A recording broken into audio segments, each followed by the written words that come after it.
I'm just trying to show you what a river diversion does to a river. So these are all, as I was telling you, this is the area I was talking about, where you have a lot number of dams if you have an aerial view. And these, if you look at them, 1, 2, 3, 4, 1, 2, 3, 4, 5. These six dams are part of a very famous Parambakulam-Aliyar interstate water sharing agreement. It's not a diversion. There's a difference. Mullaperiyar is a diversion, but this is an interstate water sharing. Because Kerala also has, it has also some water which has to be given to it. So this is, these are 4 dams by which, and that is the Kerala-Tamil Nadu border. This is the entire Western Ghats region, where about 35% of water which has to be flowing through this river downstream is diverted. Here, about 6% of water which has to be flowing through Bharatapura is diverted. 12% of water, because in Periyar also you can't see it here. There are 2 dams which have been built. I'm sorry, this is 12%, this is 6%. So it's 12, 35, 6. This much amount of water is diverted which has to be flowing westwards. So what I'm trying to say is that there is a change in the natural flows. I'm not going into the controversies regarding all this, but I'm just trying to point out what a dam and diversion does to rivers. And a very small assessment that we made in the Chalakudy River Basin is, with the existing dams, with the existing 6 dams, already we have, because of the changes in the reservoir operations, we already have a daily flow fluctuation of 1:4. Daily flow fluctuation. And there is a proposal for, like Professor Ramaswamy Iyer was saying, there's a proposal for a 7th dam in this river, which is about the 70th kilometer, where we have found out that, of course, this dam, this is the place where this is submergence area of that dam. If a dam is built there, the dam has been stalled because of people's movement and all that, the future flow fluctuation would be 1:17 on a daily basis. Daily, the river would fluctuate between 1:7, but depending on the reservoir operations. So for a small river, it is something which it can never contain, which is beyond it. And every day, there are a lot of riparian islands. There are small river islands which will be submerged, which will be revealed. In Kallada, you saw, Kallada doesn't flow in the day. The same thing will happen to this. During the day, the river will be dead. During the night, you will have 17 times the water. And this will completely topple the river life, the downstream drinking water, and the irrigation schemes which are operating. So this is just, that waterfalls. This is one of the waterfalls in this river. This is just an illustration, not illustration, I'm sorry. This is in the 2004 drought year. That's a famous Athirappalli waterfalls, which everybody can find in the Google web.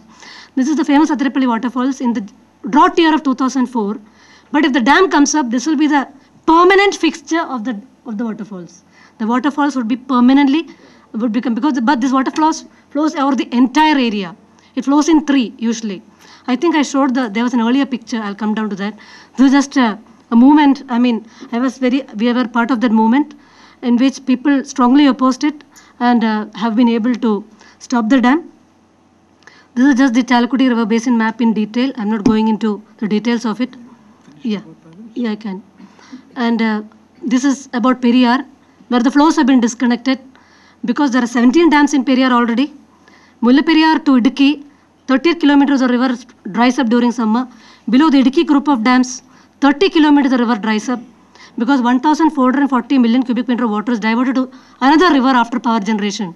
So there is no river after Idukki also. Another tributary is diverted to Tamil Nadu through the Parambakulam.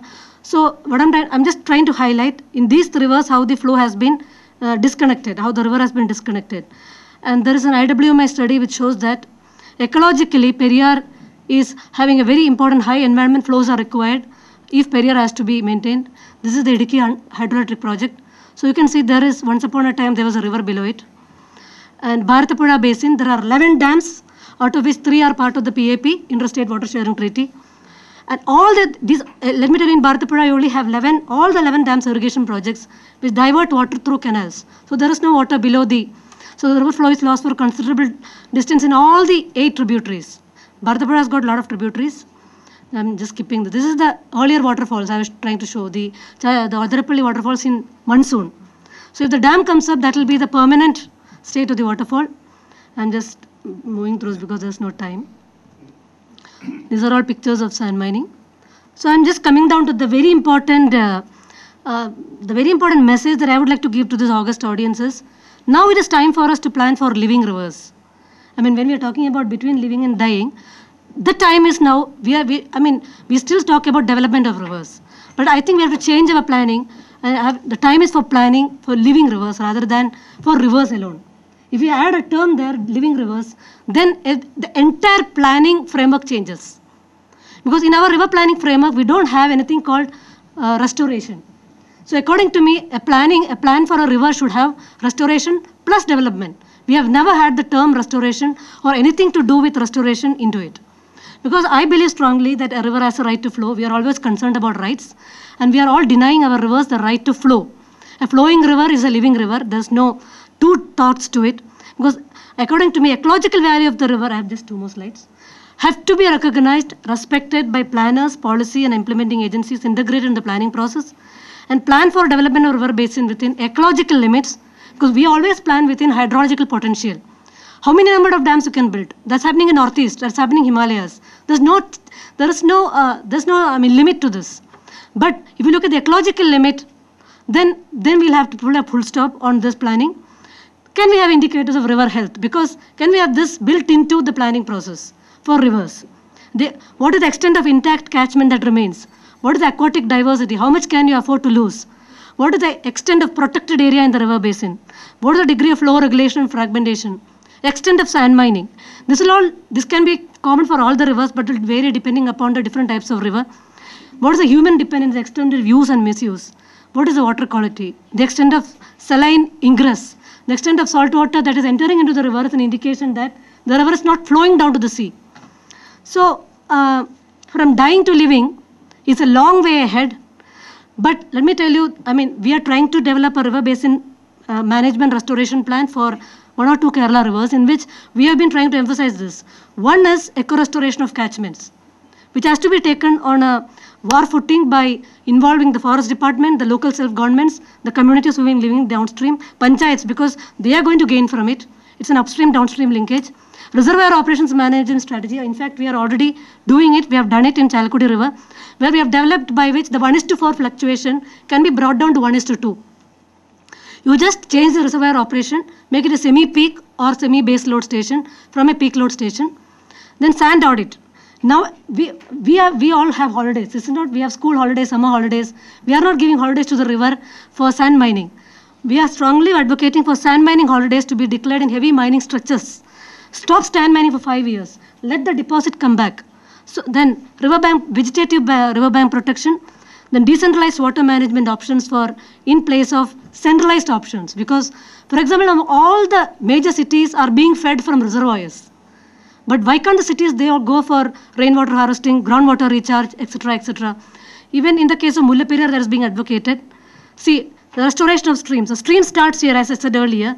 But how is the status of the catchment? So, can we have a catchment restoration? For example, in the Valpara area, in the Western Ghats, an NGO called the Nature Conservation Foundation, along with tea plantation, that is Pari Agro, they are doing a rainforest restoration program very successfully for the last 10 years.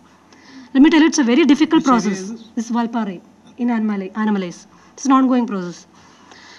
And it's a long way ahead. But can we ensure, develop standards for minimum acceptable water quality? Policy changes, wide sweeping policy changes by which we integrate ecosystem needs and services into planning. For example, we have land use planning. We don't have, because land use is also has to be integrated river basin planning. Ensure that flow regime is worked out. For each river, we work out flow regime which is closer to the natural, because for already dammed rivers I am talking about.